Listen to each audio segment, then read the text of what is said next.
नमस्कार. भक्तराज नामदेव चरित्र भाग 5. नामयाचे भेटी ज्ञानदेव आले, लोटांगण घातले नामदेवे. ज्ञानदेव हे ज्ञानाचे ईश्वर, तर नामदेव हे नामाचे ईश्वर. एक ज्ञानराज तर दुसरा भक्तराज. प्रखर ज्ञानाचा सूर्य म्हणजे ज्ञानदेव, तर कोमल भक्तीचा चंद्र म्हणजे नामदेव. एक ज्ञानाकडून भक्तिमार्गाकडे वळला, तर दुसरा भक्तीची शिडी चढून नंतर ज्ञानाला बिलगला. दोघांची मनं एकवटून गेली. एक ज्ञानाच्या वाटेने विठूजवळ गेला, तर दुसरा श्रेष्ठ भक्तीमुळे विठूत सामावून गेला. ज्ञानाचं आव्हान बुद्धीला, तर भक्ती भावनेला हात घालते. एक आपलं मस्तक उन्नत करतो, तर दुसरा आपलं मन विशाल करतो. दोघंही दिसायला निरनिराळी दिसली, तरी त्यांच्यातला एकात्मतेचा जिव्हाळा विलक्षण सुंदर आहे. ज्ञानदेव नामदेव म्हणजे एकाच नाण्याच्या दोन बाजू आहेत. म्हणून तर नामयाची जनी मोठ्या प्रेमाने म्हणते, सखा विरळा ज्ञानेश्वर, नामयाचा जो जिव्हार. नामदेवांच्या उत्कट भक्तीचं रहस्य जाणून घेण्याची तळमळ ज्ञानदेवांना होती. सहवासाच्या ओढीमुळे माऊलींनी जाणीवपूर्वक तीर्थयात्रा घडवून आणली. ज्ञानदेव अतीव प्रेमाने नामदेवांना असं म्हणतात, तुझी हे संगतीचे नित्य सुख घ्यावे, सार्थक करावे संसाराचे. ऐसी ही उत्कंठा बहुत माझे पोटी, भाग्ये झाले भेटी तुझसी आजी. ज्ञानदेव म्हणजे विश्वमाऊली. माऊलींना नामदेवांच्या आर्त भक्तीचं विलक्षण कौतुक होतं. क्षण एक एकांती बैसोनी सहज, अंतरीचे गुज बोलो काही. एकमेकांच्या दीर्घ सहवासासाठी तीर्थयात्रा करायला हवी असं माऊलींना तीव्रतेने जाणवलं. तीर्थयात्रा करायची म्हणजे पांडुरंगाचा विरह वाट्याला येणार. पांडुरंग म्हणजे नामदेवांची माऊली. लहान मूल आईविना कसं राहणार? नामदेव माऊलीला सोडून तीर्थयात्रेला जायला तयार होईनात. सर्व सुख मज आहे पांडुरंगी, हा त्यांच्या मनीचा भाव दाटून आला. देव सगळीकडे आहे हा साक्षात्कार झाल्यानंतर सुद्धा नामदेव आपल्या लाडक्या पंढरीरायाला सोडायला तयार नव्हते. पांडुरंगाचा विरह त्यांना सहन होणार नव्हता. कारण नामदेव विठ्ठल मूर्तीला पाषाण मूर्ती न मानता साक्षात आनंदघन मानायचे. हा आनंदघनसुद्धा या बालभक्तीच्या सख्य भक्तीत, वात्सल्य भक्तीत एकरूप होऊन जायचा. नामदेव म्हणजे सगुण भक्तीची मूर्ती. त्यांच्या मनातून विठूच्या सगुण रूपाचं वेड कधी कमी झालं नाही. आपल्या लाडक्या विठूचं रूप किती पाहू आणि किती नाही असं त्यांना व्हायचं. विठूचं हे सावळं सुकुमार रूप डोळ्यात मनात साठवू तरी किती, अशी त्यांची अवस्था व्हायची. माझा चक्रपाणी, माझा चक्रपाणी असं म्हणत म्हणत ते सदैव विठूचरणावर लोळण घ्यायचे. विठूच्या सगुण रूपाचं वेड ही त्यांच्या श्रेष्ठ भक्तीची फार मोठी शक्ती होती. डोळ्यातील बाहुली माझी विठाई जाहली, असं म्हणणाऱ्या नामदेवांची ज्ञानदेव अत्यंत प्रेमाने समजूत घालतात. सर्वगत संपूर्ण सर्व काळ असणे, होणे आणि जाणे नाही जया. ते तुझ माझारी तू तया भीतरी, अनुभवी निर्धारी ठेवून मन. नामदेव त्यांच्या विठूला सोडायला तयार होईनात. भक्ती सुखाच्या या अद्वितीय अनुभूतीमुळे ज्ञानदेव गहिवरले. भक्तराज नामदेवांबद्दल माऊलींना आता जास्तच प्रेम वाटायला लागलं. नामदेवांच्या उत्कट भक्तीला ज्ञानाचं महत्त्व समजत नव्हतं. ज्ञानाचा ईश्वर भक्तिमय झालेल्या अर्थाची समजूत घालत होता. नामदेवांच्या एकांतिक तरीही सहज सुंदर प्रेमभावनेला ज्ञानाचं ज्ञान पटत नव्हतं. नामदेवांचं भक्तिसुख मोठं अद्वितीय होतं. या भक्तिप्रेमाने माऊली नामापुढे नम्र झाली. धन्य तुझा भाव एकविध असे उद्गार माऊलींच्या तोंडून आले.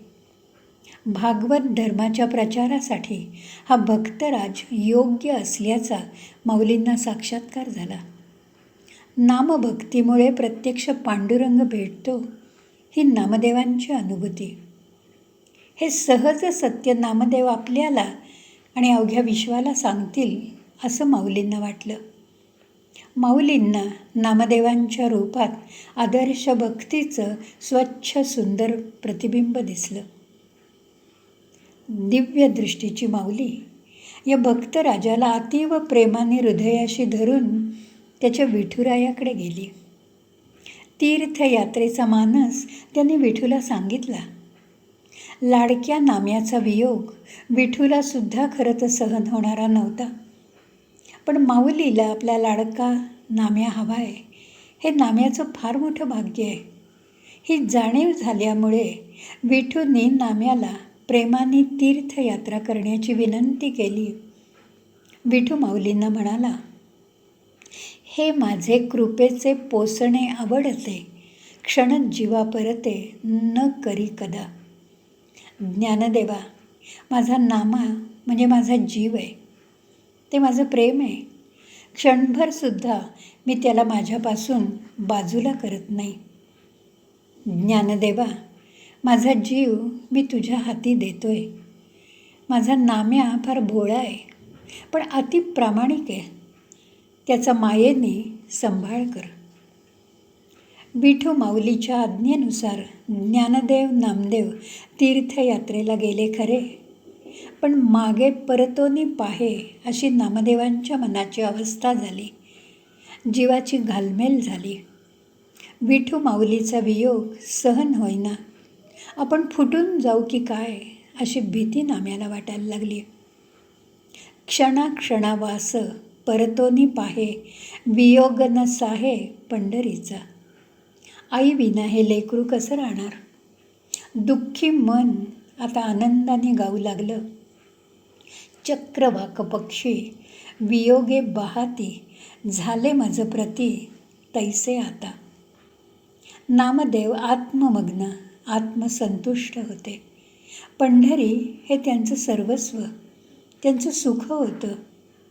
पाहू द्या रे मज विठोबाचे मुख, लागलीसे भूक डोळा माझ्या.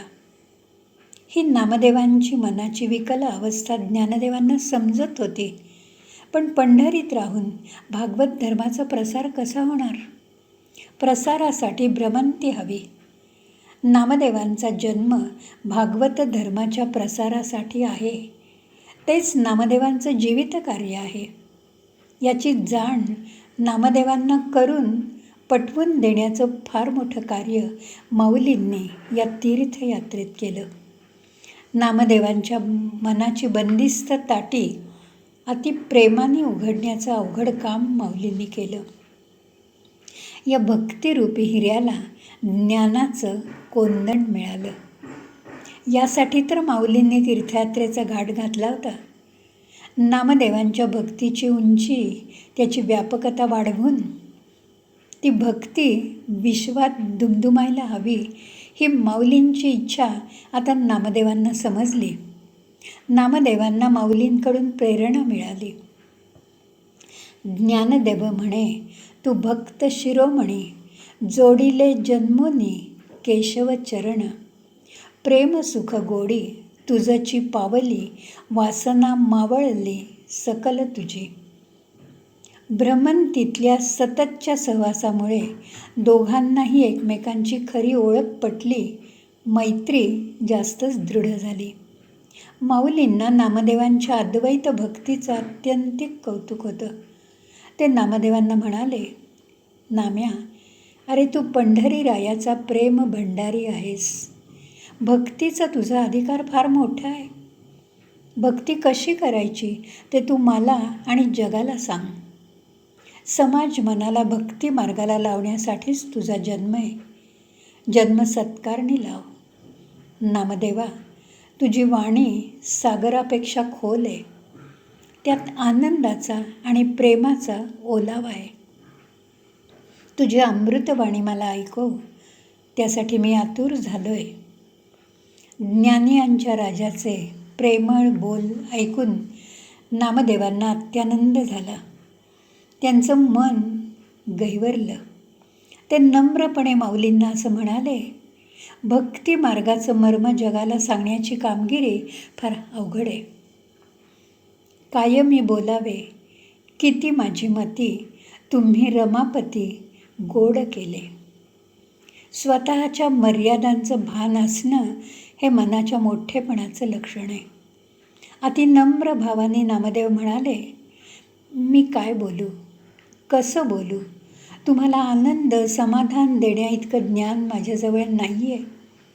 तुमच्या प्रेमळ आश्वासक आशीर्वादाने मी प्रयत्न करतो. खरंच नम्रता ही फार मोठी शक्ती आहे. अजान वृक्षांच्या फांदीसारखं नम्र राहता यायला पाहिजे. नम्र भक्तरायाला माऊली म्हणाली, अरे तू पंढरीचा प्रेम आहेस. माऊलींच्या या निरपेक्ष प्रेमामुळे नामदेव रसाळपणे बोलायला लागले. त्यांनी भक्तीची अत्यंत व्यापक कल्पना सोपी करून आपल्याला सांगितली. ते म्हणतात, सर्वानुभूती दया, सर्व भावे करुणा, जेथे मी तूपणा मावळला. भजन तया नाव, वाटे मज गोड, येर ते काबाड वायाविण. नमन ते नम्रता, न देखे गुणदोष, अंतरी प्रकाश आनंदाचा. नामयाचे बोलणे नव्हे हे कवित्व, हा रसाद्भुत निरूपणे. खरंच नामदेवांना ज्ञानदेवांपासून दिव्य प्रेरणा मिळाली. ज्ञानदेव ही नामदेवांची प्रेरक शक्ती. माऊलींबद्दलचा कृतज्ञता भाव नामदेवांच्या हृदयी दरवळला. अध्यात्मविद्येचे लाविलीसे रोप, चैतन्याचा दीप उजळला. या शब्दात नामदेव व्यक्त होतात. मनात येतं, ज्ञाना आणि नामा या दोघांची भेट झाली नसती तर